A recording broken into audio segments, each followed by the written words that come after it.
Bienvenue dans Je ne suis pas fou, mais le podcast extraordinaire sur le mystère de la conscience infinie. Ouvre tes oreilles, ton cœur et tes cellules. Ici, on écoute le vivant et le subtil à travers des récits de vie, des moments de bascule et de sagesse incarnée. Je suis Ariane Riveros, facilitatrice de l'essentiel et de déploiement intégral grâce à la NSQ et autres outils de créativité. Abonne-toi et entre dans le champ, c'est maintenant.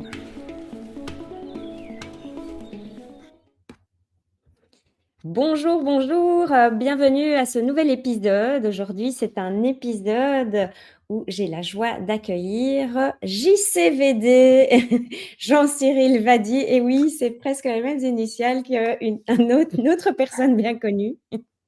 Comment Bonjour, vas-tu? bonjour Ariane. Bien, je te remercie de cette invitation. Ben moi, je suis vraiment enchantée que tu aies accepté directement. Je t'ai parlé de ce podcast et tu as tout de suite accepté. En fait, je t'ai découvert sur les réseaux sociaux. C'était un petit peu marrant parce que j'ai eu une synchronicité. Quelqu'un m'a dit, mais tu n'as qu'à demander aux gens s'ils ont vécu une expérience de mort imminente ou d'autres choses comme ça et tu Ah, verras, ils seront heureux de témoigner. Et justement, j'ai vu une de tes vidéos. La seule où tu parles de tes deux expériences de mort imminente. Et là, j'ai été un peu interloquée. Et donc, je t'ai tout de suite contactée, comme on me l'avait conseillé. mhm. Et tu as accepté, on a eu l'un ou l'autre échange. Oui, Et j'ai eu l'occasion donc de découvrir aussi ton travail. On va justement bientôt en parler. Et donc, tu es thérapeute qui a développé ta propre méthode. C'est assez original parce que tu es formé en hypnothérapie, mais ce n'est pas ça que tu fais aujourd'hui. Tu pratiques plutôt la déshypnose. Tu vas bien mhm. sûr nous expliquer. Et tu es d'inspiration alchimique et tu donnes aussi des enseignements, des Exact. transmissions autour de tout cela. Donc, cela s'annonce totalement passionnant. Donc, je te remercie déjà. Est-ce C'est que tu moi. veux ajouter quelque chose sur ta Non, présentation? c'est très bien, c'est très bien. Je préciserai évidemment les liens entre la déshypnose, l'hypnose, que vient faire l'alchimie ici, avec Exact. plaisir. Ouais. Est-ce que ça te va si on commence par un petit peu ton parcours de vie et donc tu nous Mhm. racontes, Volontiers. souvent je demande un peu d'où la personne vient, un peu ses origines, sa Oui. culture quelque part. Et puis, là ici on avait les expériences de mort imminente, donc peut-être que tu peux arriver là-dessus et puis peut-être que ça s'entremêlera avec ton activité, ça je Oui, ne sais pas. On regardera dans le fil de l'histoire. d'accord. Avec plaisir, Ariane. Oui, de toute façon, tout est plus ou moins mêlé. C'est difficile de ne prendre que de sectoriser vraiment, d'avoir un regard et sociologique ou que, enfin voilà, orienté sur tel ou tel aspect de la vie. Enfin, en tout cas, moi, je suis né dans une fratrie de 3 enfants.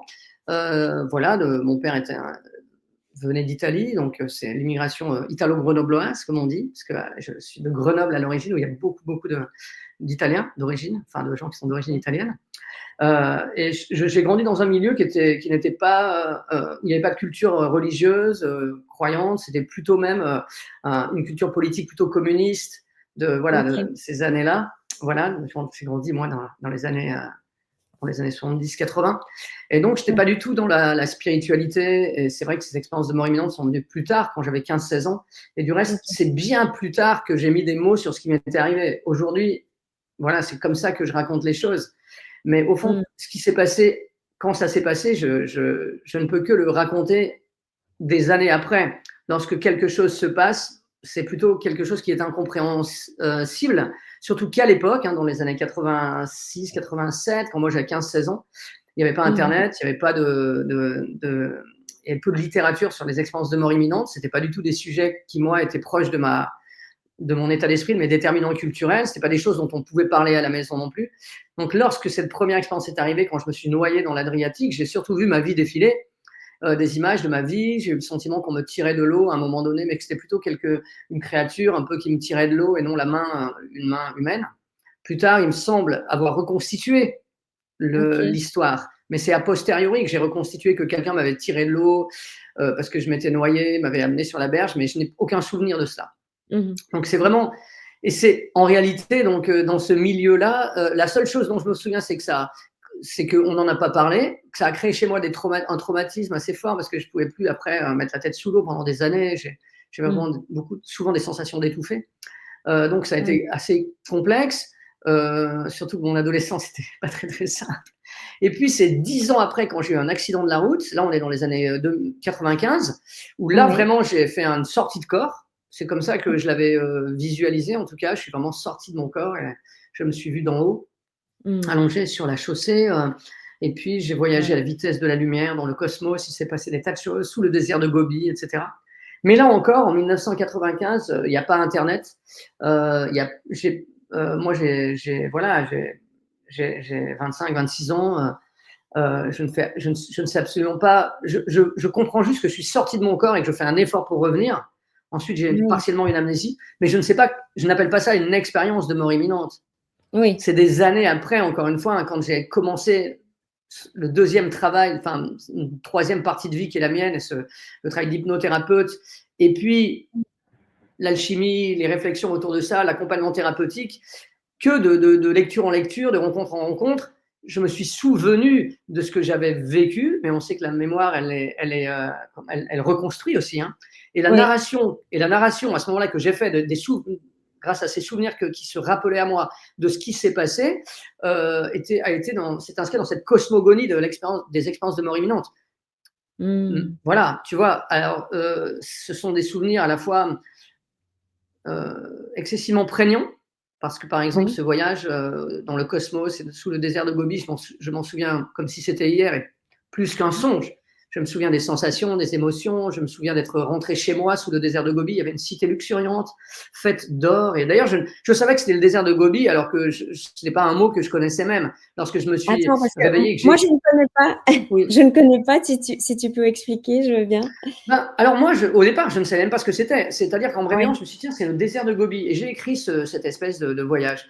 Et puis, des années plus tard, par une synchronicité, un peu comme ta rencontre avec moi, je fais un travail sur la Chine et je me rends compte qu'il y a un désert qui s'appelle le désert de Gobi. Et je me dis, ah, mais c'est exactement là. Et je me rends compte, en faisant ce travail, que sous le désert de Gobi actuel, les archéologues auraient découvert des vestiges de cités enfouies, parce que ça n'a pas toujours été désertique, comme dans plein d'endroits, parce que par exemple, l'Atlantide est située sous l'Atlas en ce moment, hein, le désert de l'Atlas, Atlantide. Et donc, les zones ont toujours bougé. Et il y aurait eu des cités luxuriantes, à la végétation luxuriante. Et c'est exactement là où je me suis trouvé, moi, par exemple, dans cet espace-temps singulier, hors de l'espace et du temps, à travers ce voyage. Donc, est-ce que c'était une expérience de mort imminente suite à est-ce que c'était... Je ne sais pas ce que c'était, si tu veux. C'est comme ça que je le nomme, en fait, parce que c'est vrai que je suis revenu à moi des heures plus tard ou des jours plus tard, mais je ne me souviens même pas, à l'hôpital. C'était en Allemagne, en plus. Hein, donc, je ne parlais pas allemand, les gens ne parlaient pas français. Donc, c'est très opaque ce qui s'est passé pour moi. Et je sais que je suis revenu à moi. Je sais que, voilà, après le reste, beaucoup d'amnésie. Et combien de temps a duré mon amnésie, cet état inconscient et ce voyage lui-même? 5 minutes ou 5 jours? J'en sais rien du tout, quoi. Voilà. Voilà pour cette partie-là. Waouh! Et donc, c'est quand même assez proche. Tu avais quel âge? Ouais, c'était 10 ans après. Bon, oui, j'ai eu 15 ans, puis 10 ans après, c'est revenu. À 25 ans, j'ai fait une expérience similaire, en fait, un peu plus violente encore. Ouais, c'était assez étonnant. Et après, l'effet que ça a eu, c'est que, bon, moi, je suis d'une famille plutôt, on va dire, de la sociologie prolétaire. Voilà, mon père travaillait dans une usine à Merlingerin, pour pas la citer. Et puis, j'ai commencé des études que j'ai jamais vraiment terminées. Enfin, j'ai fini par les terminer, mais des années après, des études de lettres et philosophie. Mais j'ai abandonné le métier de prof qui aurait été naturel, en fait, organique par rapport aux études que j'ai faites. Et et en fait, j'ai abandonné cette idée d'être prof. Parce que j'avais eu des expériences très difficiles en région parisienne quand j'avais 22-23 ans. Et deux, parce que cet accident de la route, en fait, que j'ai eu, c'était lorsque j'avais fait un voyage plus ou moins via Erasmus dans les pays de l'Est. Et en fait, lorsque je suis sorti de 15 jours d'hôpital ou plus ou moins de convalescence et que je suis retourné dans ces pays de l'Est où je travaillais, je me suis dit que c'était pas ce qu'il fallait que je fasse, en fait. Et c'est là que j'ai rencontré le théâtre et la scène. Et en fait, alors, donc, il doit y avoir des liens, même si je les formule pas, je les ai pas intellectualisés, mais des liens entre l'accident et la rupture pour moi de parcours. Et d'autant que, en fait, la scène, c'est vraiment le lieu de l'invisible. Donc, j'ai Oui. compris ça aussi des années après, que le métier de passeur, qui est le métier d'acteur, hein, qui est vraiment un métier de passeur, et le métier de metteur en scène, de cette fabrique des images, le lieu où l'inconscient s'exprime en images, le lieu où la psychanalyse active qui est la scène finalement, et puis le rapport entre voilà, le visible et l'invisible. Le théâtre, c'est vraiment le lieu de ça. Ça devait avoir un rapport pas très lointain avec ce qui s'était passé pour moi, et évidemment un rapport beaucoup plus intime me concernant que le métier de prof, que moi j'adore transmettre, hein, ça fait vraiment partie de moi aussi, mais c'était pas assez nourrissant par rapport aux questions que j'avais alors, je crois, Mmh. qui étaient des questions tournées plutôt à l'intérieur, Oui. et des On questions qui on voilà, m'ont fait on voit rencontrer. que enfin, mais c'est évidemment en revisitant que du coup, il y a une sorte des questionnements existentiels et plus profonds, plus intérieurs comme tu dis, Mmh. que que voilà, que je peux comprendre qu'après ça, c'est Mmh. souvent décrit, donc Mmh. beaucoup de gens qui ont Oui, vécu ce genre d'expérience, ils disent qu'ils sont revenus, ils ont eu des oui, suites, oui. dans leur vie, enfin vraiment très souvent. Ouais. Oui, oui, oui, oui, ça a transformé quelque chose. Voilà, aujourd'hui, ben, 25 ans après, c'est difficile de le raconter tel que je l'ai vécu, parce que de toute façon, comme je disais, hein, le souvenir d'une chose n'est plus la chose elle-même. Donc on ne fait que réécrire notre propre histoire. Mais là, d'autant plus que c'est loin, Ouais. avec l'homme que je suis aujourd'hui, te raconte cet événement avec ce qu'il est aujourd'hui, ses émotions, ses croyances, voilà, ce qu'il a fabriqué. Donc j'ai plus de regard très lucide de Et ce le qui s'est. sens que tu lui as donné, c'est ça aussi qui est Mmh, intéressant. exactement, tout à fait, le sens. Ouais. Génial. Et donc Mmh. là, c'était une sorte alors c'était pas un 1er métier vu que tu avais été prof, donc c'est une sorte de 2e, métier, donc la scène, Oui. tu es devenu acteur et metteur en Mmh. scène? Oui. Oui, oui, je suis devenu acteur, d'abord à l'étranger, et ensuite quand je suis retourné en France, comme un acteur qui ne connaît personne, il est évident qu'on va pas lui proposer de jouer. La seule, Mmh. manière que j'avais de travailler, de continuer à travailler cet art, cette expression artistique qui me semblait importante pour moi à cette époque, c'était de devenir metteur en scène et de monter ma compagnie. Donc Mmh. c'est un peu sur ce malentendu-là que j'ai fait de la mise en scène. Mais le malentendu a perduré parce que la première pièce que j'ai faite a eu du succès, elle a été très bien accueillie, notamment par la critique, le milieu de la production, peut-être même plus que les spectateurs eux-mêmes. Ce qui fait que ce malentendu a généré un autre malentendu, qui est le succès.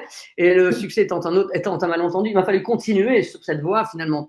Et donc j'ai continué en écrivant et en mettant mes pièces voilà, en scène, voilà, et en jouant moins et en mettant plus en scène. Voilà, cette fabrique-là.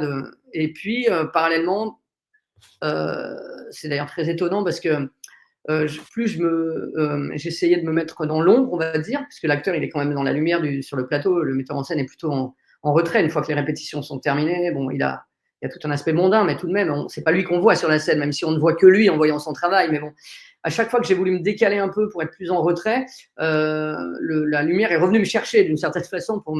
Et donc, ça marchait pas trop. Et puis, au bout d'un moment, comme j'avais un parcours parallèlement, je m'intéressais beaucoup à l'alchimie.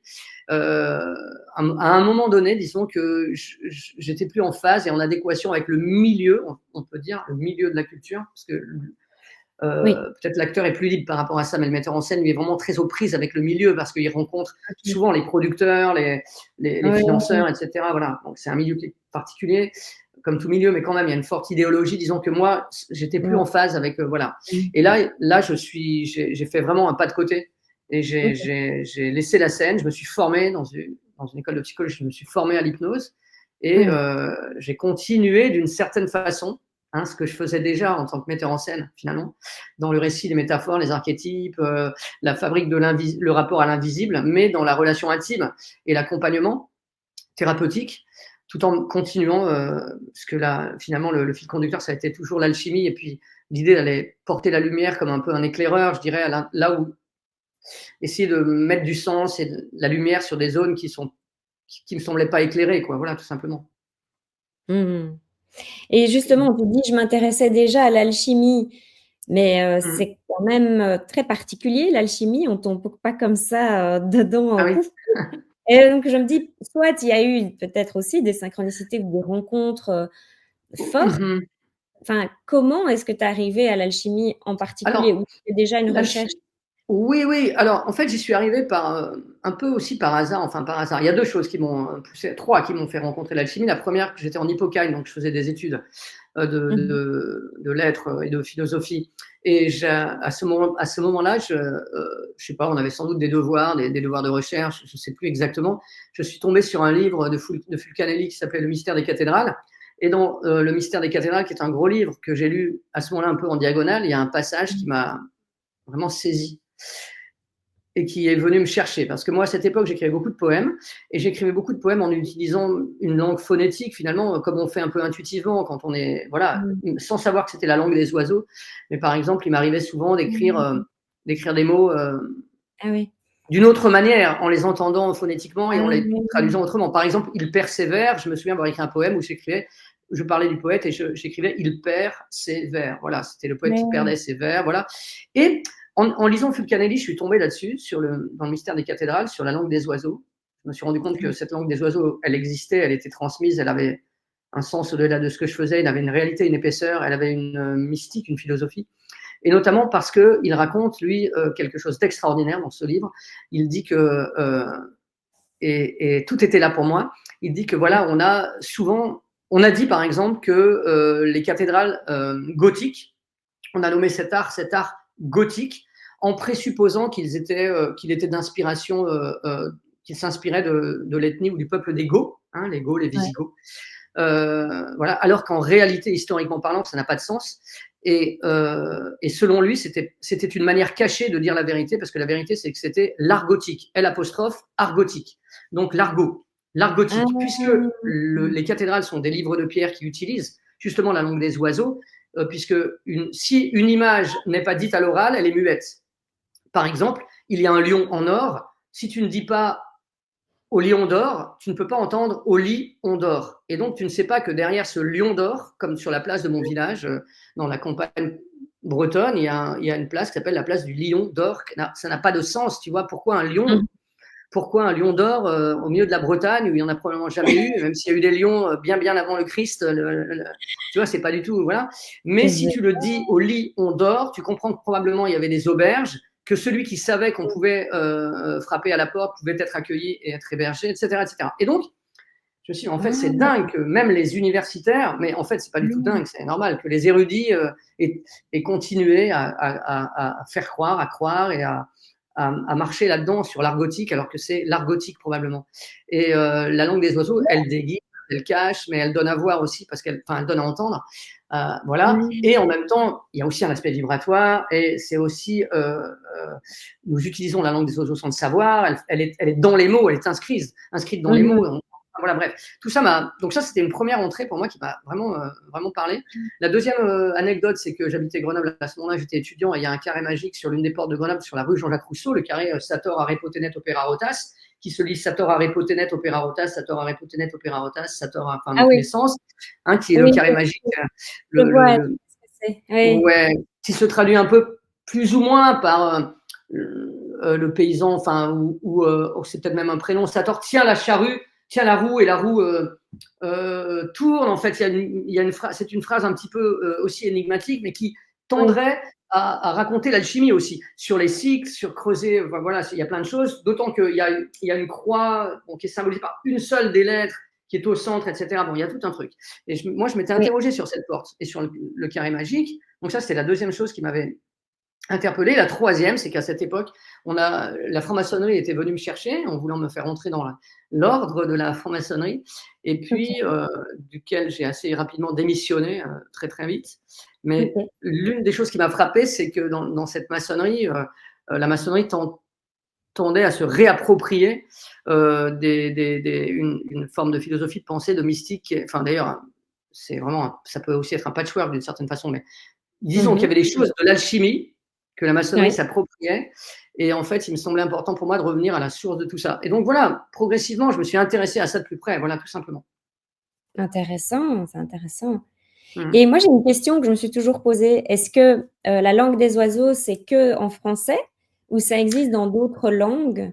Oui, bah, Ou c'est c'est comme l'alchimie. ouais. C'est une bonne question. Non, ça, c'est supposé exister dans toutes les langues. Mais après, si tu regardes, il est vrai qu'en russe ou même en anglais ou dans d'autres langues, ça fonctionne beaucoup moins, même si ça fonctionne quand même. Et là où c'est intéressant, c'est que c'est pas enfin, c'est un peu comme les symboles. Quand on dit le symbole est universel, c'est comme l'universalisme, c'est toujours un peu quand même ethnocentré. Il est universel, mais en même temps, il est polysémique, il est équivoque, il n'a pas toujours la même valeur, parce qu'il y a des mots qui sont, par exemple, masculins en français, qui vont être féminins en russe ou inversement. Donc, tu vois déjà bien que le symbole ne peut pas porter la même chose dans son.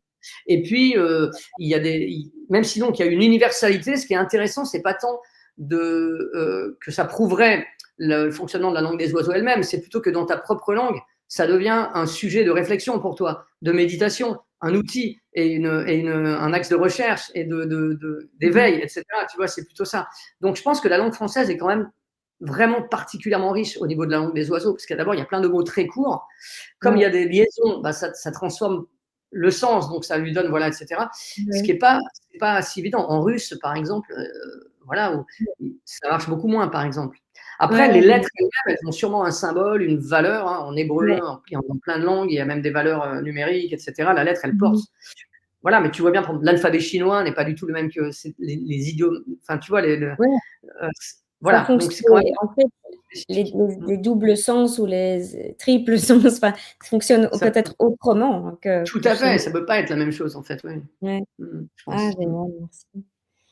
Oui, donc tu as ce parcours qui quelque part te mène à enfin, je sais pas si c'est une quête ou un cheminement Oui, vers oui. l'alchimie. Et là, tu as eu un maître magique ou tu as eu quelqu'un Pas du comme un tout. mentor ou c'est vraiment Non, non, pas les. du tout. Moi, je viens plutôt des livres, en fait, si tu veux. Oui, Après, j'ai rencontré plein de personnes différentes, ok, et des alchimistes aussi.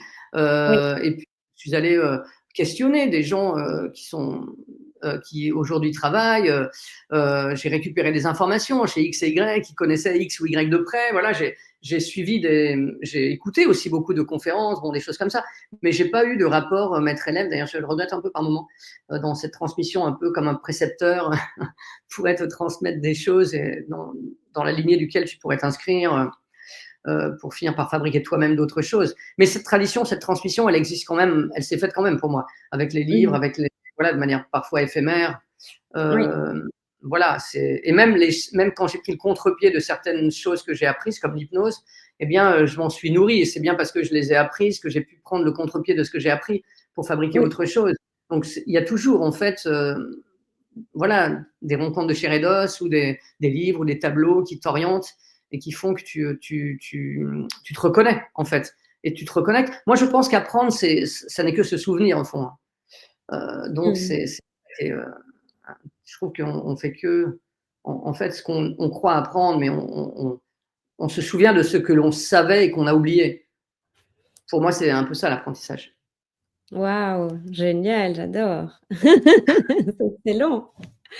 Mais on est vraiment, voilà, on est dans une autre vision que entre guillemets, le développement personnel où il faut Ah beaucoup de. oui, Tu vois, enfin, là, on est oui, bien clairement sûr. dans ce que moi j'appelle le déploiement intégral. C'est vraiment se dépouiller, enfin, je sais pas si c'est les termes que toi tu utilises, mais c'est un peu ce que tu décris aussi dans ton blog de Oui, oui, oui, tout à fait. Moi, je suis plus proche de ça, du dépouillement, en effet. des carcans, Ouais, voilà, tout à fait. Ouais, tout à fait. Exactement. Oui, oui, puisque je pense que le théâtre m'a beaucoup appris ça, puis l'écriture aussi. On croit souvent qu'on ajoute des choses, que créer, c'est Oui, ajouter, alors que c'est enlever, en fait. Et d'ailleurs, moi, je pense, ça, c'est ce que fait le sculpteur, d'ailleurs, pour laisser apparaître oui, dans la femme ce qui existait sous la pierre ou le marbre. Mais le peintre aussi fait ça. Je pense que le peintre enlève, en fait, des choses à la toile. Il n'ajoute pas. En fait, techniquement, il ajoute des choses pour dessiner, mais en fait, il enlève jusqu'à ce qu'apparaisse. Je pense que c'est vraiment un travail de simplification, d'épuration. C'est le travail de l'alchimie, hein, d'épurer aussi. Et c'est pas un travail d'ajouter. Le développement personnel, c'est un concept très, je ne sais pas historiquement, je sais même pas tellement, je connais pas trop l'histoire du développement personnel. J'imagine que ça vient des USA. J'imagine que ça a aussi un lien avec le monde de l'entreprise, un petit peu de New Age. Si tu veux, moi je pense que si on veut vraiment se rencontrer soi, il faut arrêter de se développer. Il faut faire l'inverse en fait. Il oui, faut enlever un maximum de choses. C'est ça exact, qui est difficile à faire aussi. Hein. exact. Et donc toi, tu as du coup, Donc d'abord, tu t'es formée à l'hypnose et donc là, qu'est-ce qui t'intéressait quand parce que tu y avait 1000 méthodes, pour lesquelles se former. Comment est-ce que tu es déjà arrivée vers cette Oui, alors là, c'est aussi des rencontres et puis c'est le fait que, j'étais arrivée au bout d'un processus, voilà, au théâtre et j'avais besoin de prendre du recul après différentes, comment dirais-je? Différents, on peut dire, des événements quoi qui s'étaient passés pour moi, pas tous agréables au niveau du travail et mmh. voilà, j'ai pris du recul et en prenant du recul, ben, je me suis posé la question que se posent tous les gens qui sont en reconversion, hein. Mmh C'est-à-dire, mh. ouais, d'accord, mais et maintenant, quoi? Qu'est-ce que Mmh je mh. qu'est-ce que je fais? Vers où je vais? C'était une phase un peu dans le changement de contemplation avant la phase de l'action et puis finalement, je me suis dit: «Bon, l'âge que j'ai, est-ce que vraiment à 40 ans passés, je vais, faire complètement autre chose?» comme par exemple de la menuiserie ou voilà et alors Mmh vraiment mh. ça va ou est-ce que je capitalise sur ce que je sais faire en le transposant à autre chose et puis, j'ai rencontré quelqu'un dans la ville où j'habitais qui était, lui-même qui était, formateur dans une école de psychothérapie où il transmettait notamment, hein, la PNL, l'hypnose et plein de choses Ouais. et je me suis dit: «Ben, tiens, je vais» et j'en ai parlé d'ailleurs à un autre ami qui, à cette époque, m'a dit: «Mais l'hypnose, mais tu vas rien apprendre en faisant de l'hypnose, hein. Tu sais déjà tout, en tant que Mmh metteur en mh. scène, acteur, tu vas absolument rien apprendre». Mais moi, bon, bah, je me suis dit: «Bon, allons-y» parce que je voulais apprendre des choses techniques, des Oui, techniques d'induction, tout ça et cetera. J'étais oui, pas du tout attiré par l'hypnose de spectacle, mais c'est vrai que la technique m'intéresse et oui, donc j'y suis allé. Et puis oui. en fait, c'est vrai que je m'y suis senti comme chez moi. Le lien avec les archétypes, ce qu'on appelle en hypnose les métaphores, il faudrait revenir là-dessus parce qu'à mon avis, il y a un malentendu aussi sur Oui. ce terme-là pour les protocoles, mais Oui, oui, le rapport à l'autre, le récit, et cetera, l'état dans lequel, l'autre peut être lorsqu'on lui raconte une histoire, tout ça me parlait évidemment de l'acteur et du spectateur, il y avait plein de choses. Sauf que s'engageait pour moi un autre travail qui était celui de l'accompagnement thérapeutique à proprement parler. Mais oui. finalement, cette partie-là, c'est pas ce qu'on apprend vraiment dans des écoles où on apprend des protocoles d'hypnose, à devenir Mmh. hypnothérapeute. On apprend guère qu'est-ce que l'alliance thérapeutique et qu'est-ce que c'est qu'accompagner quelqu'un. Du reste, je pense pas qu'on l'apprenne dans des facs de psycho non plus au bout de 5 ans. Après, ça, c'est ton expérience de vie. Qu'est-ce qui fait que tu deviens un thérapeute? Il y a plein de choses. Au service d'eux, voilà, Mmh. comment tu vas faire en sorte que l'autre, voilà, se réalise, porte sa propre lumière dans le monde. Bon, il y a tout un truc. Et puis, en même temps, je me rendais compte qu'autour de moi, il y avait des gens qui étaient des soignants plutôt, qui étaient au courant de choses que moi j'ignorais sur l'accompagnement thérapeutique, mais totalement néophytes au sujet du récit, des archétypes, des métaphores, de la parole, et voilà, et même de la posture du coup. Du coup, Oui. j'avais du retard dans plein dans à certains endroits et alors j'étais dans bien et à d'autres, j'étais bien devant. Et donc après, quand j'ai travaillé en cabinet, ce qui m'a tout de suite gêné dans l'hypnose, pour tout te dire, très rapidement, au bout de 3-4 mois, non, peut-être 4-5, j'ai arrêté, de faire de l'hypnose telle que je l'avais Ah oui. apprise. Oui, oui, Oui. parce qu'en fait, si tu veux, il y a 2 choses qui m'ont gêné. Un, c'est la déresponsabilisation du sujet. Oui. Puisque moi, dans l'hypnose que j'ai apprise, hein, ericksonienne, Oui. le sujet, d'ailleurs, c'était souvent bordé d'amnésie, hein, le protocole. Le sujet est dans un état un peu limbique, dans cette dissociation du conscient et de l'inconscient. Il se souvient un peu de la séance, mais pas forcément. Et on part du principe que le conscient n'a pas à se souvenir vraiment, sinon il détricoterait ce que l'inconscient a mis en place, ce qui est tout à fait juste dans le cadre de travail de Ouais. l'hypnose. C'est OK, pour moi, ça, je l'accepte, hein. Mais si tu D'accord. veux, du coup, le sujet est un peu déresponsabilisé. Ça me gêne. Et la deuxième chose qui me gênait, c'est l'ombre de la toute-puissance du thérapeute qui, en fait, applique un protocole quelque chose qu'il a cru, enfin, bon pour l'autre et qui lui donne quand même une place un peu assez prépondérante finalement. Et donc, Mmh. voilà, j'ai voulu fabriquer autre chose dans une forme de récit où aujourd'hui j'accompagne la personne dans un état plutôt de pleine conscience en fait, un peu comme Mmh mh. l'acteur sur le plateau en fait. C'est à la fois du dédoublement et à la fois, voilà, une hyper attention. Parce que par Ouais. exemple, souvent les gens me disent: «Oui, mais l'acteur aussi est en état d'hypnose», mais pas du tout, l'acteur n'est pas dans un état d'hypnose, c'est le Mmh. spectateur qui est dans un état d'hypnose. Le Mmh. spectateur, lui, est assis, au bout de 2 heures, il ne sait pas combien de temps a passé, il sait pas, Ouais. il ne se souvient même plus, il ne ressent plus le siège sous lui quand il est absorbé par le spectacle. L'acteur, il sait Mmh mh. exactement où il en est. il sait qu'il y a 3 minutes de spectacle, il est en avance, qu'il est en retard. Et il a beau jouer le récit qu'on lui demande de jouer, faire ce qu'on lui demande de faire sur le plateau, sur la scène, il sait très bien qui ronfle, qui s'ennuie, qui tousse, qui cherche ses costumes en coulisses, qui est dans la lumière, pas dans la lumière, qui est en avance, qui est en retard. Il pense à plein de choses à la fois et en même temps, il est dedans la chose. Donc, c'est peut-être une forme d'état modifié de conscience, c'est sûr, mais c'est pas du tout le même que celui du spectateur. Il Et est moi, aussi alors en hyper-conscience. Pardon ? Il est aussi quelque part en Oui, hyper-conscience. c'est ça. Et c'est cet état-là que moi, je propose de vivre. C'est dans cet état-là que je mets le patient. Ouais, exactement. Sans être non plus dans l'analyse.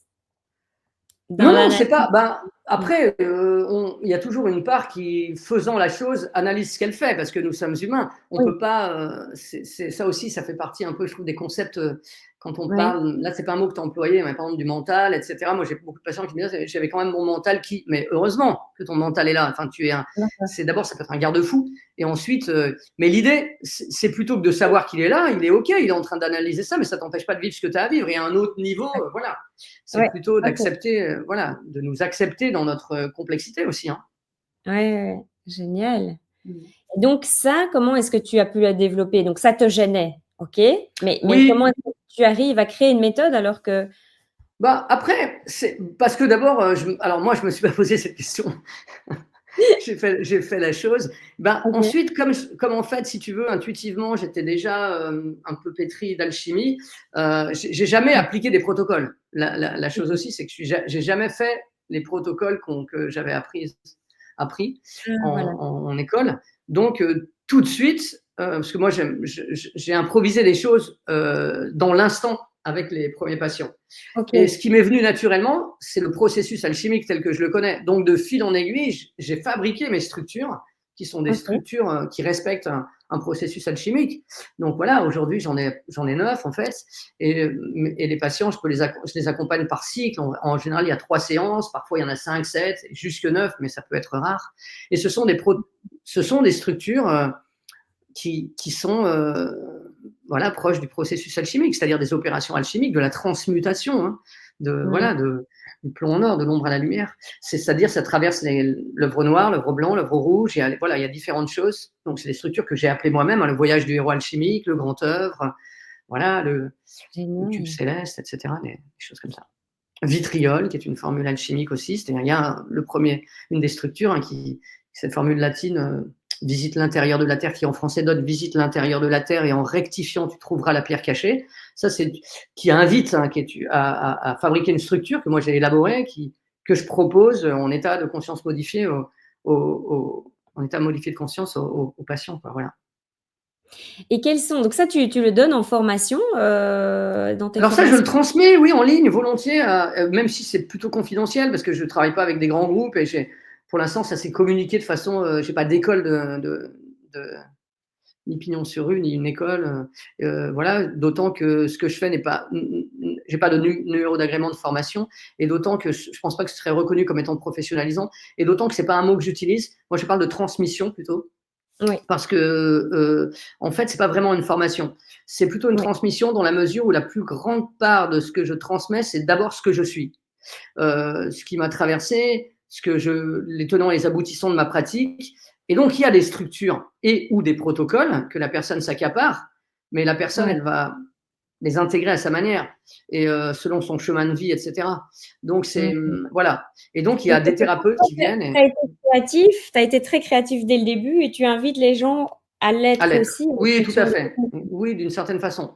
Même si je leur dis aussi de ne pas inventer le fil à couper le beurre, ce que moi j'ai fait. Je ne vais pas me mettre à réécrire l'alchimie. Ça serait vraiment idiot de se dire, tiens, je vais faire 6 œuvres, tiens, au lieu de cette opération, je vais en faire 12, et puis au lieu de l'or, je vais parler de ceci. Il s'agit de, je pense, s'inscrire dans une tradition, une transmission, qui a des lois, les grandes lois comme les grandes lois de la psyché, qui a des fondamentaux, et en même temps d'éprouver tout ça et de le fabriquer à mesure de là où on en est, et ce qu'on veut, comment on veut travailler. On peut faire l'allusion entre le contenant et le contenu. Est-ce que ce serait le contenu? C'est le même, c'est le processus alchimique, mais par contre, la manière de le transmettre, la forme peut être éventuellement… Oui, je pense que ça dépend de beaucoup de choses. De la personne, quoi.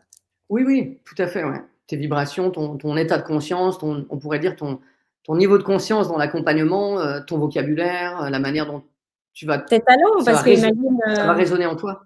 Mmh, aussi en fonction des talents, peut-être aussi de la exact. personne, Oui, exactement, tes spécificités, tes talents, ouais, comme tu dis, ta sensibilité, évidemment.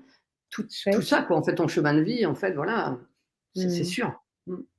Mais j'ai Donc ça, hâte de oui, les je le transmets en découvrir ligne, parce oui. que j'ai pris, les cours, Ah oui, alors il y a aussi ça, c'est 2 choses différentes. Tu as ces cours-là qui sont un peu une vulgarisation de l'alchimie et en oui, même temps, donc qui sont thématiques, ce sont des cours thématiques sur l'alchimie et en même temps, moi je transmets vraiment à des gens qui sont dans l'accompagnement, donc ça peut être d'ailleurs ton cas, mais des structures mmh, d'accompagnement et donc c'est souvent des sophrologues qui viennent me voir ou des oui, hypnothérapeutes ou des médecins ou des, voilà, ou des gens qui sont en chemin eux-mêmes.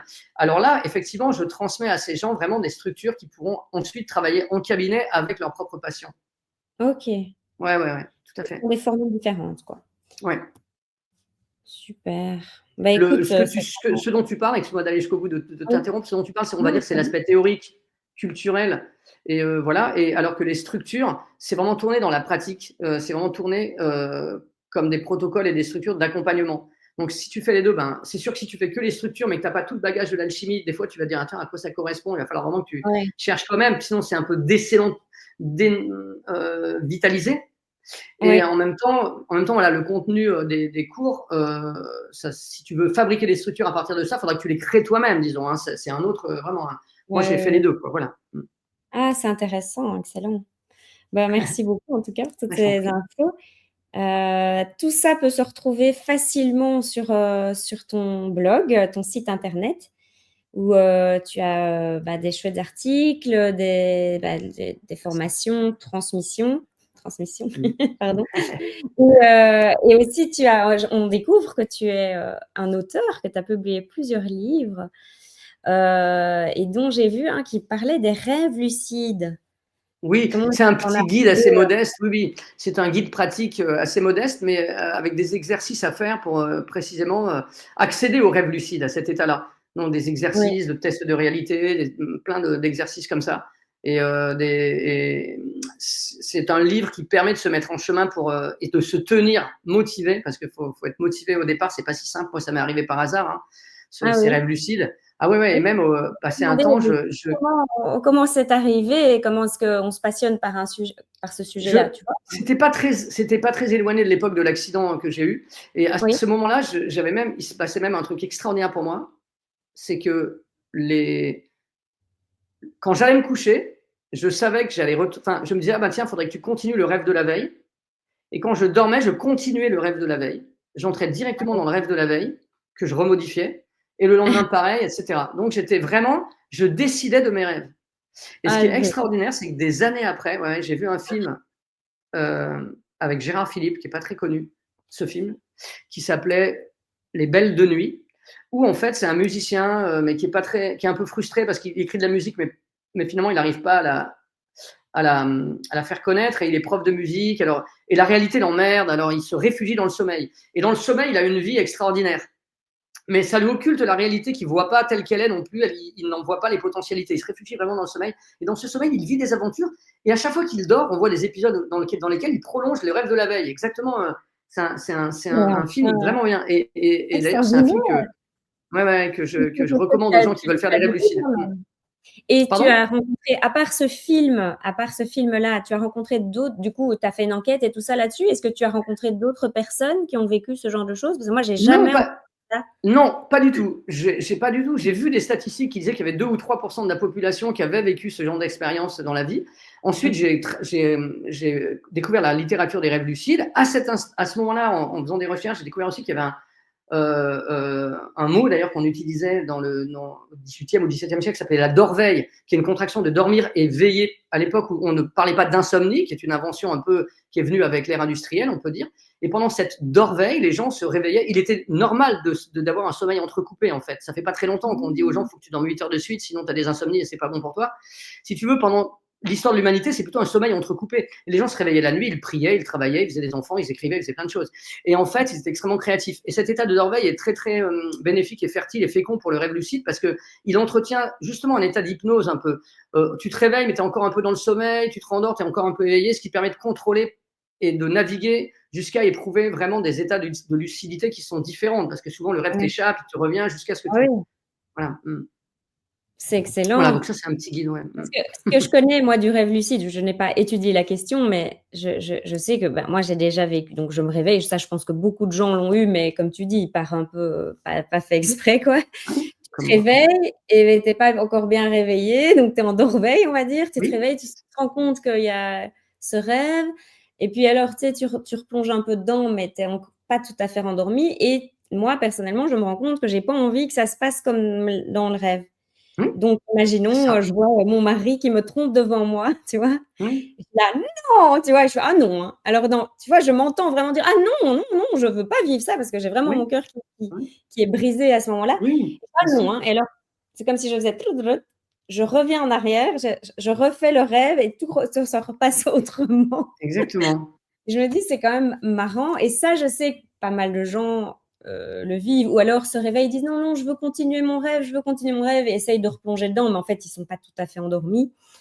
Donc Mais ils on peuvent a un s'endormir après, parce mmh, que c'est un oui, passage dans lequel ils peuvent s'endormir et être ouais, conscients qu'ils rêvent, hein, parce que la définition du rêve lucide, c'est ça, c'est le dormeur est conscient qu'il est en train de rêver. À partir de là, tu ouais, peux modifier les choses et tu ouais, peux ouais. les conduire, tu peux faire des expériences, tu peux, voilà, tu vois?